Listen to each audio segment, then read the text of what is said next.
السلام علیکم دوستو امید کرتا ہوں سب خیریت سے ہوں گے۔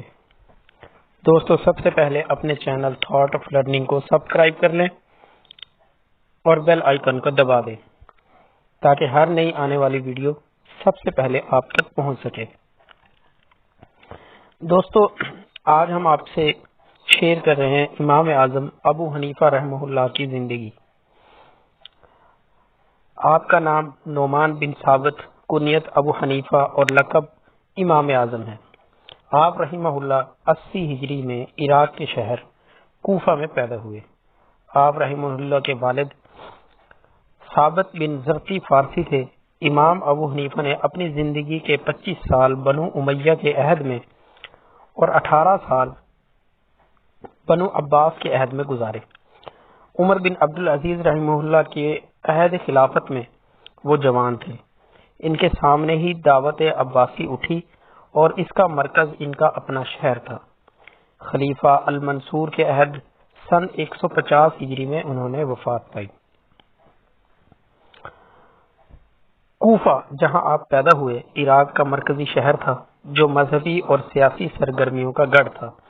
امام ابو حنیفہ رحمہ اللہ نے شروع میں علم الکلام حاصل کرنے پر توجہ دی اور علم مناظرہ میں کمال پیدا کیا، یہاں تک کہ کوئی بے دین، ملحد اور مذاہب باطلہ کا پیروکار مناظرہ میں آپ کے سامنے نہیں ٹھہر سکتا تھا۔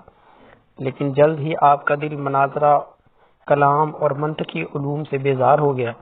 پھر آپ علم حدیث، قرات، نحو اور ادب کی طرف متوجہ ہو گئے اور کوفہ شہر کے مشہور علماء سے یہ علوم حاصل کیے، جن میں حماد، عطا بن ابی رباح، عمر بن دینار رحمہ اللہ اور شعبی رحمہ اللہ جیسے بڑے بڑے علماء شامل ہیں۔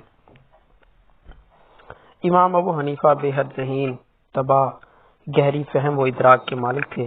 ہر درجہ متقی، دیانتدار، عبادت گزار، خدا طرف تھے۔ آپ کی امانت ضرب المثل تھی۔ وفات کے وقت 5 کروڑ درہم کی امانتیں آپ کے پاس جمع تھی۔ شبلی نعمانی نے آپ رحمہ اللہ کی ضمانت اور حاضر جوابی کے متعدد واقعات ذکر کیے ہیں۔ ایک مرتبہ آپ سے سوال کیا گیا کہ ایک شخص نے قسم اٹھائی کہ وہ کوئی ایسی عبادت کرے گا جس میں اس کا اس وقت کوئی شریک نہ ہوگا۔ اگر وہ ایسا نہ کرے تو اس کی بیوی کو طلاق ہوگی۔ اس شخص کے لیے قسم پوری کرنے کا کیا طریقہ ہے؟ امام صاحب نے برجستہ جواب دیا کہ اس شخص کے لیے مطاف خالی کر دیا جائے کہ وہ اکیلا ہی خانہ کعبہ کا طواف کرے، بس اس کی قسم پوری ہو گئی۔ جب خلیفہ المنصور عباسی نے بغداد شہر کی تعمیر شروع کی تو امام ابو حنیفہ کو تعمیراتی کام کا نگران مقرر کیا۔ آپ رحمہ اللہ 4 سال تک اس کام کے نگران اعلیٰ رہے۔ علم و فقہ کے 4 اماموں سے آپ واحد امام ہیں جنہیں تابعی ہونے کا شرف حاصل ہے۔ آپ نے انس بن مالک رضی اللہ تعالیٰ عنہ کو دیکھا اور عبداللہ بن اوفی رضی اللہ تعالیٰ عنہ اور ابو طفیل عامر بن واصلہ رضی اللہ تعالیٰ عنہ کا زمانہ پایا۔ بعد میں خلیفہ منصور کو آپ رحمہ اللہ سے کچھ خوف پیدا ہو گیا کیونکہ آپ علویوں کے طرفدار تھے اور محمد بن نفس زکیہ رحمہ اللہ کے ساتھ آپ کی خط و کتابت تھی، لہذا منصور نے ان کی حمایت حاصل کرنے کے لیے انہیں سلطنت کے چیف جسٹس کے عہدے کی پیشکش کی۔ جب امام صاحب نے اس عہدے کو قبول کرنے سے انکار کیا تو اسے بہانہ بنا کر ان کو قید کر دیا۔ چنانچہ منصور کی قید ہی آپ کا انتقال ہوا۔ نماز جنازہ پڑھاتے وقت قاضی شہر نے کہا، اس دور کے سب سے بڑے فقیہ، محدث، عابد اور زاہد فوت ہو گئے۔ انا للہ و انا الیہ راجعون۔ امام صاحب کے شاگرد ویسے تو کثیر تعداد میں تھے، جن میں عبداللہ بن مبارک رحمہ اللہ عظیم محدث تھے۔ ان کے علاوہ سفیان بن عینہ، وکیع بن جراح، عبد الرزاق رحمہ اللہ، یزید بن ہارون، حفص بن غیاث رحمہ اللہ بھی آپ رحمہ اللہ کے شاگرد ہیں۔ لیکن جن شاگردوں کے ذریعے آپ رحمہ اللہ کی فقہ و شہرت اور قبولیت حاصل ہوئی وہ 4 ہیں: ظفر بن حذیل رحمہ اللہ، حسن بن زیاد لؤلؤ رحمہ اللہ، ابو یوسف القاضی رحمہ اللہ اور محمد بن حسن شیبانی رحمہ اللہ۔ آخری دونوں شاگردوں کو صاحبین کہتے ہیں۔ آخری شاگرد یعنی امام محمد رحمہ اللہ کثیر تصانیف علماء میں سے ہیں اور امام صاحب کے علمی کارناموں کو پھیلانے میں سب سے زیادہ انہی کا حصہ ہے۔ فقہی خدمات۔ امام اعظم رحمہ اللہ حدیث کی روایت میں بڑی احتیاط سے کام لیتے تھے۔ اس کی بڑی وجہ کوفہ میں جدید فرقوں کا ظہور اور وسیع احادیث کی کثرت تھی۔ جامع مسانید کے نام سے احادیث کا ایک بڑا مجموعہ آپ سے روایت ہے۔ اس سے اس بات کی بھی تردید ہو جاتی ہے جو آپ کے معاندین نے پھیلائی کہ امام ابو حنیفہ حدیث اور اظہار صحابہ پر قیاس کو ترجیح دیتے ہیں۔ انہوں نے فقہ اسلامی قانون کی طرف توجہ دی۔ عراق کے اصحاب الرائے کا مرکز اس وقت کوفہ تھا، وہ اسی سے وابستہ ہو گئے اور مشہور فقیہ ابراہیم نخعی متوفی 95 ہجری کے شاگرد امام حماد بن سلمہ کے شاگردی اختیار کی۔ آپ حماد کی وفات تک پورے 18 سال ان کی صحبت میں رہے۔ حماد کے علاوہ متعدد اصحاب سے علم حدیث و فقہ کی علم حاصل کیا۔ اسی دوران حرمین کے بھی سفر کیے اور وہاں کے چیدہ علماء سے استفادہ کیا۔ 120 ہجری میں جب ان کے استاد حماد کا انتقال ہوا تو لوگوں نے ان کی مسند آپ کو سونپ دی۔ اس مسند پر 30 سال تک درس و تدریس اور افتاء کا وہ لافانی کام انہوں نے انجام دیا جو آج مسلک حنفی کی بنیاد ہے۔ اس 30 سال کی مدت میں انہوں نے بقول بعض 60,000 اور بقول بعض 833,000 قانونی مسائل کے جواب دیے۔ ان کی زندگی ہی میں الگ الگ عنوانات کے تحت مرتب کیے گئے۔ امام ابو حنیفہ نے اپنی علمی بصیرت اور گہری فکر کی بنا پر یہ محسوس کر لیا تھا کہ اسلامی سلطنت کے وسیع کاروبار اور مسلم معاشرے میں پیش آنے والے نئے واقعات کے لیے سب سے بڑی ضرورت ایک بلند پایہ قانون کی ہے جو اس وقت کی ضروریات کا ساتھ دے سکے۔ اس لیے انہوں نے اپنی تمام توجہ تدبیر و فقہ پر مرکوز کر دی۔ چونکہ آپ کا کپڑے کی تجارت کا وسیع کاروبار تھا جس کی وجہ سے آپ فکر معاش سے آزاد تھے، لہذا آپ نے اپنے آپ کو مسائل کے استنباط اور قرآن و حدیث سے دلائل کی تلاش کے لیے وقف کر دیا۔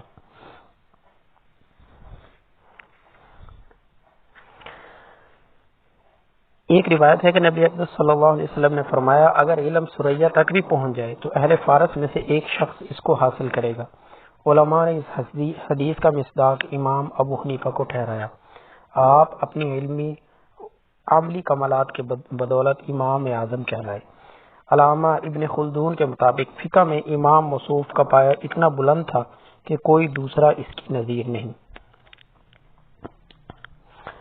امام مالک رحمہ اللہ فرماتے ہیں کہ اگر امام ابو حنیفہ اپنے زور استدلال سے سنگ مرمر کے ستونوں کو سونے کا ثابت کرنا چاہے تو وہ کر سکتے ہیں۔ امام شافعی رحمہ اللہ فرماتے ہیں لوگ فقہ میں امام ابو حنیفہ کے محتاج ہیں، میں نے ان سے بڑھ کر فقہ کو کسی سے نہیں پایا۔ امام ابو یوسف میں نے حدیث کی فقہی نکات جاننے والا امام ابو حنیفہ سے بڑھ کر کسی کو نہیں پایا۔ امام ابو حنیفہ کسی مسئلے کا جواب قرآن مجید سے اخذ کرنے کی کوشش کرتے، قرآن مجید سے جواب نہ ملتا تو سنت رسول صلی اللہ علیہ وسلم کی طرف رجوع کرتے اور اس بات پر نظر رکھتے کہ حضور اقدس صلی اللہ علیہ وسلم کا آخری عمل کیا تھا یا آخری رائے کیا تھی۔ اگر احادیث نبی صلی اللہ علیہ وسلم سے فیصلہ نہ ہو سکتا تو پھر فقہا، صحابہ و تابعین کے اقوال اور فیصلے تلاش کرتے۔ کسی معاملے میں فقہا کا اجماع ہوتا تو اسی کو اختیار کر لیتے، اگر جواب نہ پاتے تو قیاس کی طرف آتے اور کبھی کبھار استحسان قیاس خفی سے بھی کام لیتے۔ امام ابو حنیفہ کی طبیعت ابتدائی سے مجتہدانہ اور مختانہ تھی، پہلے شخص ہیں جنہوں نے فقہ کی ترتیب اور تفصیل کا کارنامہ سر انجام دیا، قیاس کے اصول وضع فرمائے اور اسلامی فقہ کی تدوین کی۔ 22 سال کے طویل عرصہ تک 40 افراد کی مجلس علماء و فقہا کے تعاون سے انہوں نے 83,000 مسائل کے جوابات پر مشتمل فقہی مجموعہ کتب ابی حنیفہ تیار کروایا۔ امام ابو حنیفہ رحمہ اللہ کی فقہ کو جو قبول عام حاصل ہوا اس کی مثال کہیں نہیں ملتی۔ شیخ محمد طاہر لکھتے ہیں کہ اگر مذہب حنفی میں اللہ کی قبولیت کا راز پوشیدہ نہ ہوتا تو نصف یا قریباً نصف مسلمان اس فقہ کے مقلد نہ ہوتے۔ امام ابو حنیفہ رحمہ اللہ کے کام میں غلطی کیسے رہ سکتی ہے جبکہ ان کے ساتھ ابو یوسف رحمہ اللہ اور محمد رحمہ اللہ جیسے قیاس اجتہاد کے ماہرین اور بن ذکریہ اور حفص بن غیاث جیسے حدیث کے عالم اور زہد و تقوی میں داؤد بن نذیر تائی جیسے شریک کار تھے۔ یہ فرمانا تھا ممتاز محدث وکیل بن الجراح کا۔ امام صاحب کی 40 افراد پر مشتمل مجلس تدوین و فقہ نے باہمی مشورے کے بعد 83,000 مسائل پر مشتمل کتب ابو حنیفہ کے نام سے فقہی مجموعہ تیار کیا، جس میں 38,000 مسائل عبادت کے بارے میں اور 48,000 مسائل کے بارے میں تھے۔